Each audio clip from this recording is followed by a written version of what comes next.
Hello बच्चों, welcome back to my channel. कैसे हैं आप सब। आज की वीडियो में मैं आप लोग के लिए मैनेजिंग ह्यूमन रिसोर्सेज या फिर ह्यूमन रिसोर्स मैनेजमेंट के एमसीक्यूज क्वेश्चंस लेकर के आई हूं।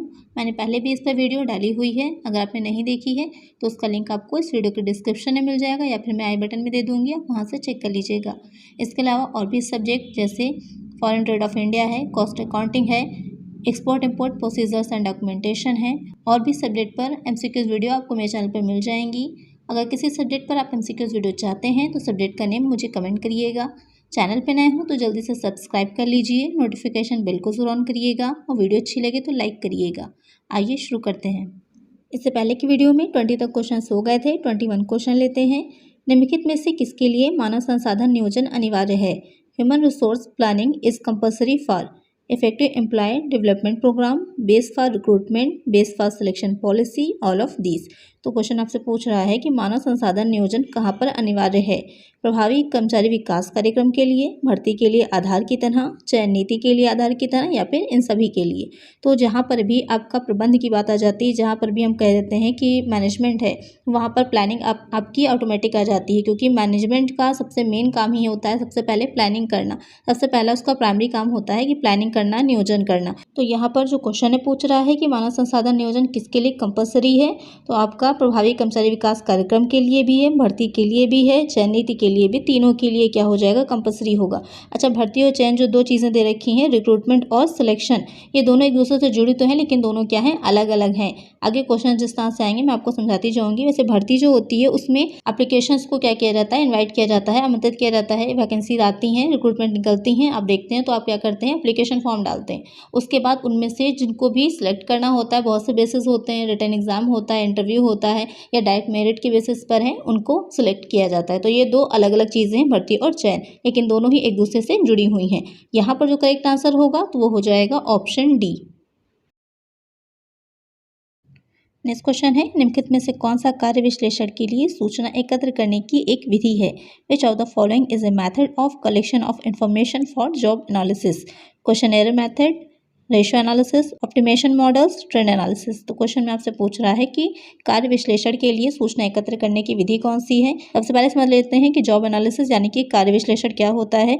तो कार्य विश्लेषण के अंतर्गत ये होता है कि ये पता लगाना कि कितने लोगों की आवश्यकता पड़ेगी या किस तरह का कार्य हो रहा है, कार्य की प्रकृति क्या है, उस कार्य को करने के लिए किस तरह की एबिलिटीज, योग्यताएं चाहिए हैं। तो इसमें भी आपके दो पार्ट हो जाते हैं, एक हो जाता है जॉब डिस्क्रिप्शन, दूसरा हो जाता है जॉब स्पेसिफिकेशन। आगे जब क्वेश्चन इससे रिलेटेड होंगे तो वहाँ पे इसको डिटेल में आपको समझाएंगे कि दोनों चीज़ें क्या होती हैं।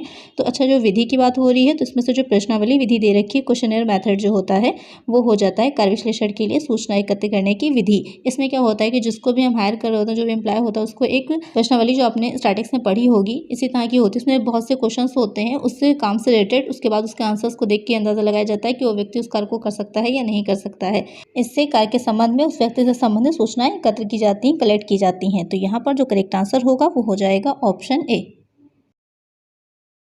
नेक्स्ट क्वेश्चन है, शिक्षा, कौशल, योग्यता और कार्य को प्रभावी ढंग से करने के लिए आवश्यक अनुभव के संदर्भ में मानवीय विशेषताओं के बारे में जानकारी प्रदान करता है। Provides information on the human attributes in terms of education, skills, aptitude and experience necessary to perform a job effectively.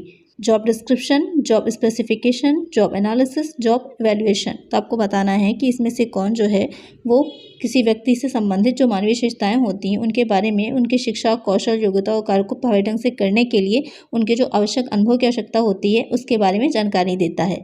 कार्य का विवरण, कार्य विनिर्देश, कार्य विश्लेषण, कार्य मूल्यांकन।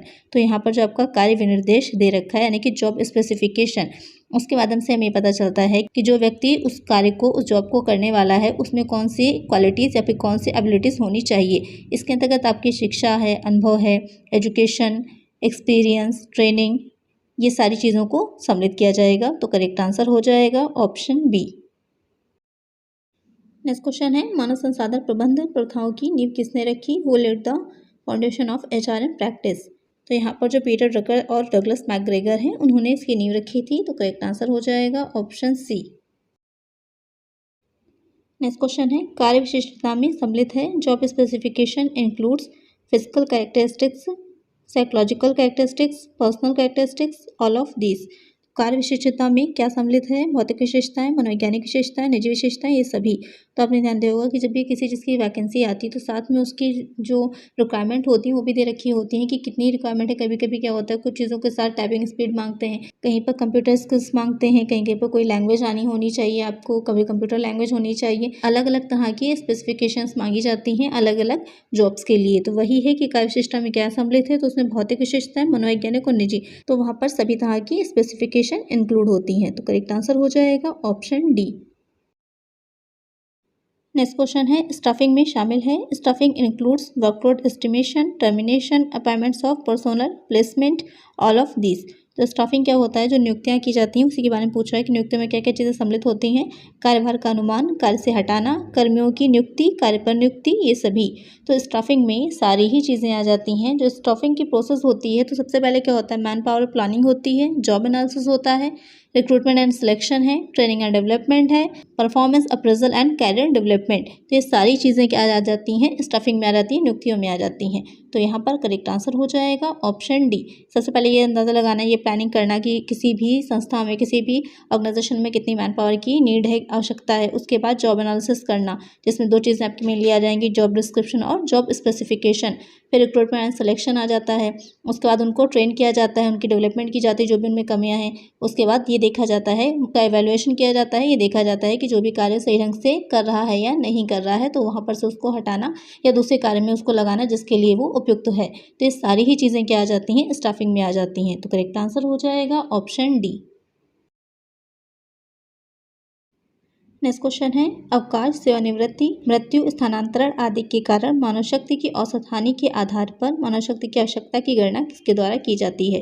To calculate the need for man power on the basis of the average loss of man power due to leave, retirement, death, transfer, discharge, etc is known as workload analysis, workforce analysis, job analysis, for costing. तो आपको यहाँ बताना है कि किसी भी कारण से जो भी दे रखे हैं इसमें, अवकाश, सेवानिवृत्ति, मृत्यु, स्थानांतरण के कारण जो भी मानव शक्ति की कमी हुई होगी उसकी गणना किसके आधार पर की जाती है। यानी कि ये देखना कि जो भी संस्था है, जो ऑर्गेनाइजेशन है, उसमें मानव संसाधन नियोजन जब हम कर रहे हैं तो यहाँ पर हम ये चीज़ का ध्यान रखते हैं कि कब जो है हमें रिक्रूट करने की ज़रूरत है, किसी भी संस्था में कब कर्मचारियों की कमी हो गई। आपने देखा होगा कि जैसे बैंक की अगर वैकेंसीज़ की बात करें तो एक आपका कैलेंडर वो लोग रिलीज़ करते हैं। उस कैलेंडर के अनुसार हर वर्ष क्या होगा, पर ईयर वैकेंसीज आती हैं। तो कैसे होता है, किस तरह से वो एनालिसिस किया जाता है, कैसे वो अंदाज़ा करते हैं या निकालते हैं कि कब वैकेंसीज खाली हैं और कब हमें जो है उनकी सारी ब्रांचेस की कैलकुलेशन करना कि कब जो है कहाँ पर वैकेंसीज कितनी खाली हैं, उसके आधार पर ही क्या होता है वो रिक्रूटमेंट निकालते हैं। तो वही चीज़ यहाँ पर क्वेश्चन में आपसे पूछ रहा है कि ये सब किस बेसिस पे किया जाता है, कार्यभार विश्लेषण के, कार्यबल श्रम शक्ति विश्लेषण के, कार्य विश्लेषण के या फिर पूर्वानुमान से। तो वो किया जाता है कार्यबल विश्लेषण से, वर्कफोर्स एनालिसिस से। तो करेक्ट आंसर हो जाएगा ऑप्शन बी। नेक्स्ट क्वेश्चन है, एचआरएम की रणनीति क्या होनी चाहिए? What should be the strategy of HRM? Making the long term and short term planning, planning the optimum level of man power, introducing training programmes to personnel, all the above. तो question यहाँ से पूछ रहा है, जो HRM है, human resource management है, उसकी स्ट्रेटजी क्या होनी चाहिए?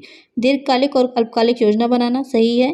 मानव शक्ति के अधिकतम स्तर की योजना बनाना, ये पता करना कि कितनी जो है मैन पावर चाहिए होगी। कर्मियों के लिए प्रशिक्षण कार्यक्रम प्रस्तुत करना, ट्रेनिंग्स बहुत इंपॉर्टेंट होती हैं। ट्रेनिंग प्रोग्राम भी ऑर्गेनाइज कराए जाते हैं कंपनीज़ में, जिससे कि जो भी हमारे काम कर रहे हैं एम्प्लॉयज़ वो अपडेट होते रहें, उनमें क्या हो, जो भी नई टेक्नोलॉजी आ रही है, नई नई चीज़ें आ रही हैं, उसको वो जान सकें। तो ये सारी ही चीज़ें क्या होती हैं, एचआरएम स्ट्रैटेजी का हिस्सा हैं। तो करेक्ट आंसर हो जाएगा ऑप्शन डी। नेक्स्ट क्वेश्चन है, किसी विशिष्ट कार्य से संबंधित कर्तव्यों और उत्तरदायित्वों के तथ्यात्मक विवरण को कहा जाता है? The factual statement of the duties and responsibilities of a specific job is known. Job description, job specification, job analysis, job evaluation. तो यहाँ पर आपसे पूछ रहा है कि किसी भी स्पेसिफिक काम से रिलेटेड कोई कार्य है, कोई स्पेसिफिक जॉब है, उससे रिलेटेड जो भी उसकी ड्यूटीज़ और जो भी रिस्पॉन्सिबिलिटीज़ हैं उसका एक पूरा डिस्क्रिप्शन आप जो दे रखा होगा, पूरा एक स्टेटमेंट जो दे रखा होगा, वो क्या कहा जाता है? कार्य का विवरण, कार्य विनिर्देश, कार्य विश्लेषण, कार्य मूल्यांकन।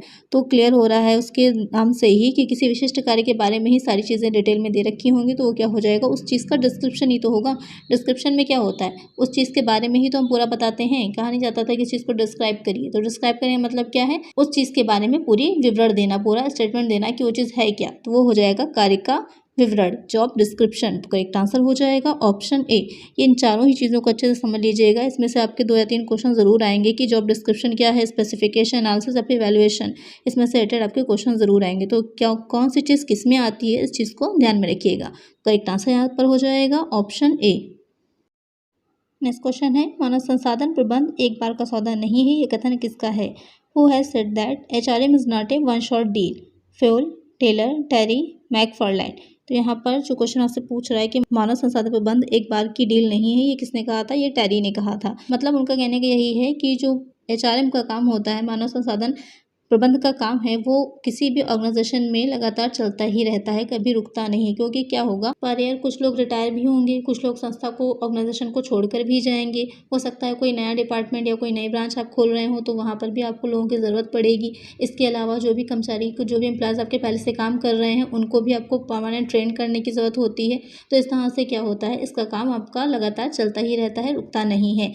करेक्ट आंसर यहाँ पर है ऑप्शन सी। नेक्स्ट क्वेश्चन है, वह प्रक्रिया जिसमें जॉब और उसकी आवश्यकताओं से संबंधित प्रासंगिक सूचनाओं को व्यवस्थित रूप से रखा जाता है कहलाती है? The procedure in which relevant information relating to a job and its requirement is systematically discovered and noted is job analysis, job specification, job classification, job evaluation. तो यहाँ पर क्वेश्चन आपसे पूछ रहा है कि वो प्रोसेस क्या कहलाती है जिसमें जो जॉब है उससे रिलेटेड सारी जो इन्फॉर्मेशन होती है उसको रखा जाएगा व्यवस्थित रूप से, तो वो क्या कहलाएगी? कार्य विश्लेषण, कार्य विनिर्देश, कार्य वर्गीकरण, कार्य मूल्यांकन। तो वो हो जाता है आपका जॉब एनालिसिस। एक बात समझिए, जो जॉब एनालिसिस होता है उसमें 2 चीज़ें मेनली आती हैं, जॉब डिस्क्रिप्शन और जॉब स्पेसिफिकेशन। जॉब एनालिसिस में ये देखा जाता है कि जो भी कार्य करना है, हमने ये तो पता कर लिया कि कितने लोगों की ज़रूरत है हमको, लेकिन अब हमें ये भी तो डिसाइड करना है ना कि कौन सा कार्य हम कर रहे हैं, कौन सा व्यक्ति किस कार्य के लिए उपयुक्त होगा, कौन कौन सी एबिलिटीज़, क्वालिटीज़ उसमें होनी चाहिए उस काम को करने के लिए। तो इन सब का क्या करते हैं, 2 भागों में बांटा गया, एक जॉब डिस्क्रिप्शन, दूसरा जॉब स्पेसिफिकेशन। डिस्क्रिप्शन में क्या होता है, ये देखना है कि उस जॉब में कौन कौन सी चीज़ें हैं, उसकी विशेषताएं क्या हैं। इसमें आ जाता है कि कार्य कौन से करने होंगे, पर्यवेक्षण का प्रकार क्या होगा, कच्चे माल की या उपकरण की जो आवश्यकता है वो कैसी होंगी, ये सारी चीज़ें आपकी आ जाती हैं जॉब डिस्क्रिप्शन में। और जो आपका जॉब स्पेसिफिकेशन होगा उसमें आ जाएगा कि जो भी व्यक्ति को हम उसके लिए निर्धारित कर रहे हैं, योग्य मान रहे हैं, एबिलिटी मान रहे हैं उस व्यक्ति की, वो कार्य कर सकता है, तो उसमें कौन कौन सी चीज़ें होनी चाहिए, उसका शैक्षिक स्तर, एजुकेशन लेवल है, उसका एक्सपीरियंस है, ये सारी चीज़ें उसकी आती हैं जॉब स्पेसिफिकेशन में। तो यहाँ पर जो करेक्ट आंसर है वो हो जाएगा जॉब एनालिसिस, यानी कि करेक्ट आंसर होगा ऑप्शन ए। नेक्स्ट क्वेश्चन है, मानव शक्ति नियोजन में सम्मिलित है। Man power planning consist of determining the jobs to be done, identify the skills, estimating the exist likely, filling up the requirements. Identify the skills, filling up the requirements, estimating the turnover likely to happen in near future, determining the jobs to be done। तो यहाँ पर question पूछ रहा है कि जो मानव शक्ति नियोजन किया जाता है उसमें क्या चीज़ आती है? किए जाने वाले कार्यों का निर्धारण, कौशल की पहचान करना, वर्तमान संभावनाओं का अनुमान लगाना, आवश्यकताओं को पूरा करना। या फिर कौशल की पहचान करना, आवश्यकताओं को पूरा करना, निकट भविष्य में होने वाले कार्यों का अनुमान, किए जाने वाले कार्यों का निर्धारण। तो जो मानव शक्ति नियोजन होता है, नियोजन नॉर्मली आपको पता ही होगा, प्लानिंग में क्या करते हैं, पहले हम अनुमान लगाते हैं कि क्या होना चाहिए, उसी के अनुसार क्या करते हैं, हम अपनी पूरी योजना बनाते हैं। जो भी हमारे पास विकल्प होंगे, ऑप्शंस होते हैं, उनको डिसाइड करते हैं, जो बेस्ट विकल्प होता है उसको चुनते हैं। उसके बाद क्या करते हैं, उसका एवेल्युएशन करते हैं कि हमने जो भी नियोजन किया है, प्लानिंग की, वो सही ढंग से काम कर रही है नहीं। तो ये हो जाता है पूरा नियोजन। अब यहाँ पर मानव शक्ति के बारे में बात हो रही है, मैन पावर प्लानिंग की बात हो रही है, तो उसमें क्या आ जाएगा, जो ऑप्शन ए दे रखा है आपका कि किए जाने वाले कार्यों का निर्धारण किया जाता है, फिर कौशल की पहचान की जाएगी, फिर वर्तमान संभावना का अनुमान लगाना है कि फ्यूचर में कितने लोगों की आवश्यकता है और हमारे पास उपलब्ध है या नहीं है, और अगर हम आवश्यकता होगी तो उन आवश्यकताओं को पूरा हम कैसे करेंगे। तो ये पूरा आ जाता है मैन पावर प्लानिंग में। तो करेक्ट आंसर हो जाएगा ऑप्शन ए। नेक्स्ट क्वेश्चन है, कार्य विश्लेषण में शामिल है job analysis involves job description and job specification, job enlargement and job description, job specification and job order, job satisfaction and job enrichment. तो यहाँ पर क्वेश्चन में आपसे पूछा है कि जो जॉब एनालिसिस होता है उसमें क्या 2 चीज़ें इन्वॉल्व होती हैं। तो इससे पहले के ही क्वेश्चन मैंने आपको अच्छे से समझाया था कि जॉब एनालिसिस क्या होता है, उसमें क्या क्या चीज़ें सम्मिलित होती हैं। तो आप लोग मुझे जल्दी से कमेंट करिए इस क्वेश्चन का आंसर कि करेक्ट ऑप्शन कौन सा होगा। जो बच्चे करेक्ट आंसर देंगे मैं नेक्स्ट वीडियो में उन सबका नाम ज़रूर लूँगी, तो आप लोग मुझे कमेंट ज़रूर करिएगा। नेक्स्ट क्वेश्चन लेते हैं। नेक्स्ट क्वेश्चन है, निम्नलिखित में से कौन स्टाफिंग का कार्य नहीं है? Which of the following is not a function of staffing? Planning, recruitment, selection and appointment, training and managerial development. तो यहाँ पर जो आपका योजना बनाना प्लानिंग है वो स्टाफिंग का काम नहीं है। बाकी भर्ती, चयन एवं नियुक्ति, प्रशिक्षण एवं प्रबंधकीय विकास, ये तीनों ही क्या हो जाएंगे, स्टाफिंग के काम होंगे। तो करेक्ट आंसर हो जाएगा ऑप्शन ए।